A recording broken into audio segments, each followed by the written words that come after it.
இந்த வீடியோவில் நம்ம பார்க்க போகிற டாபிக் என்னன்னா கான்ட்ரசெப்ஷன், அதாவது கருத்தடை முறைகள் பற்றி தெரிஞ்சுக்க போகிறோம். ஸோ கருத்தடை முறைகள், அதாவது கான்ட்ரசெப்ஷன் யார் யாருக்கு முக்கியம் அப்படின்னு பார்த்தீங்கன்னா, முதல்ல வந்து ப்ரெக்னன்சியை போஸ்ட்போன் பண்ணுறவங்களுக்கு, அதாவது நியூலி மேரிட் கப்புளாக இருக்காங்க, they want to postpone the pregnancy for various reasons, அதாவது ஃபேமிலியாக இருக்கலாம், கெரியராக இருக்கலாம், இல்லை ஃபைனான்ஷியல் சுச்சுவேஷனாக இருக்கலாம். ஸோ இந்த மாதிரி சுச்சுவேஷன்ஸில் அவங்க வந்து ப்ரெக்னன்சியை போஸ்ட்போன் பண்ணணும்னு நினைக்கிறாங்க. ஸோ இவங்களுக்கு கண்டிப்பாக இந்த கான்ட்ரசெப்ஷன் உபயோகமாக இருக்கும். அடுத்தது, முதல் குழந்தை பிறந்த பிறகு இரண்டாவது குழந்தைக்கும் ஒரு டைம் கொடுக்கறதுக்கு கண்டிப்பாக இந்த வந்து கான்ட்ரசெப்டிவ் மெத்தட்ஸ் வந்து ரொம்பவே யூஸ்ஃபுல்லாக இருக்குது. ஸோ ஏன் இதை நம்ம பண்ணணும், எப்போ பண்ணணும் அப்படின்னு பார்த்தீங்கன்னா, அந்த மதரோட ஹெல்த்தை வந்து ரீகெயின் பண்ணுறதுக்கு ஒரு 2 to 3 இயர்ஸ் ஆகுது. ஸோ அதனால் அந்த டைம் கொடுக்குறப்ப ப்ரெக்னன்சி ஆகாமல் தடுக்கிறதுக்கு தான் இந்த கருத்தடை முறைகளை பற்றி நம்ம தெரிஞ்சுக்கணும்.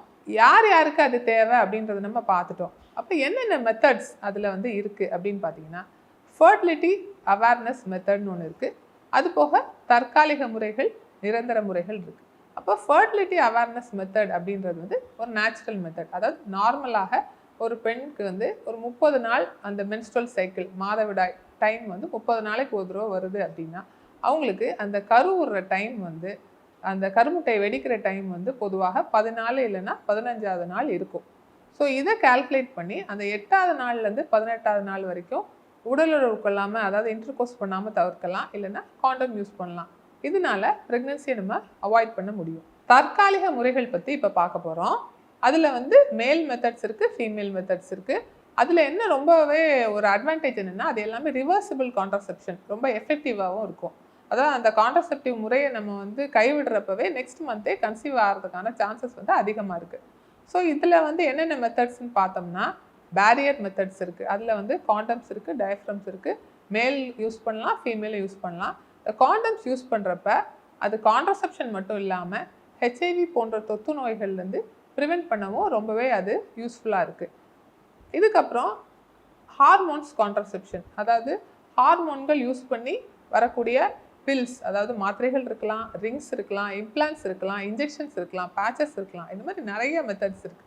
கம்பைன்டு பில்ஸ், அதாவது estrogen and progesterone hormone combined pills வந்து காமனாக நம்ம யூஸ் பண்ணக்கூடிய ஒரு ஓரல் கான்ட்ரசெப்டிவ் மெத்தட்.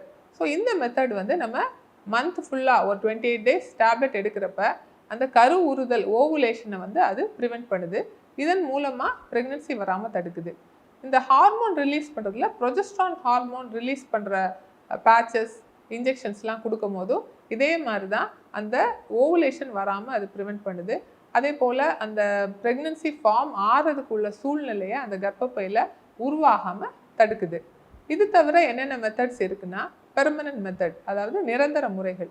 நிரந்தர முறைகள் என்னென்ன அப்படின்னா, காப்பர் டீன்னு ஒரு மெத்தட் இருக்குது. அந்த மெத்தட் மூலமாக நம்ம அந்த காப்பர் டீயை அந்த யூட்ரஸ்குள்ளே இன்சர்ட் பண்ணுறோம். இந்த மாதிரி இன்சர்ட் பண்ணும்போது ப்ரெக்னன்சி ஃபார்மேஷனையும் தடுக்குது, அந்த ஸ்பெர்ம்ஸுக்கும் அது வந்து ஒரு டாக்ஸிசிட்டியை கொடுக்குது. இதன் மூலமாக ப்ரெக்னன்சி ஃபார்மேஷன் ஆகாமல் தடுக்குது. அடுத்தது வந்து பெர்மனன்ட் ஸ்டெரிலைசேஷன், நிரந்தர முறைகள். அதில் வந்து மேல் மெத்தட் இருக்குது, ஃபீமேல் மெத்தட் இருக்குது. மேல் மெத்தட் வந்து வாசெக்டமின்னு சொல்கிறோம். அதாவது அந்த விந்தணுக்கள் போகக்கூடிய ஒரு டியூபை வந்து நம்ம கட் பண்ணி ஒரு போர்ஷனை ரிமூவ் பண்ணிடுறோம்.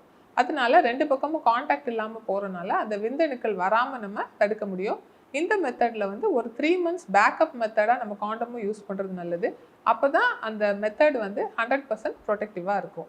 நெக்ஸ்ட்டு பார்க்குறது வந்து டியூபெக்டமி, அதாவது பெண்களுக்கு சினை குழாய் வழியாக தான் இந்த கரு வந்து ட்ராவல் பண்ணி ப்ரெக்னன்சி ஃபார்ம் ஆகிற வாய்ப்புகள் இருக்குது.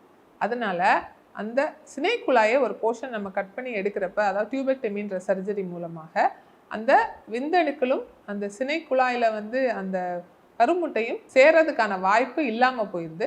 அதனால ப்ரெக்னன்சி ஃபார்மேஷன் இல்லாமல் போகுது. ஸோ ப்ராப்பரான ஒரு மருத்துவ ஆலோசனை பெற்றுக்கொண்டு நம்ம கான்ட்ரசெப்டிவ் மெத்தட்ஸை யூஸ் பண்ணுறப்ப செல்ஃப் மெடிகேஷன் எடுத்து அதனால் வரக்கூடிய சைடு எஃபெக்ட்ஸையும் நம்ம ப்ரிவெண்ட் பண்ண முடியும். அது இல்லாமல் அன்இன்டெண்டட் ப்ரெக்னன்சிஸ், அன்பிளான்ட் ப்ரெக்னன்சியும் நம்ம ப்ரிவெண்ட் பண்ண முடியும்.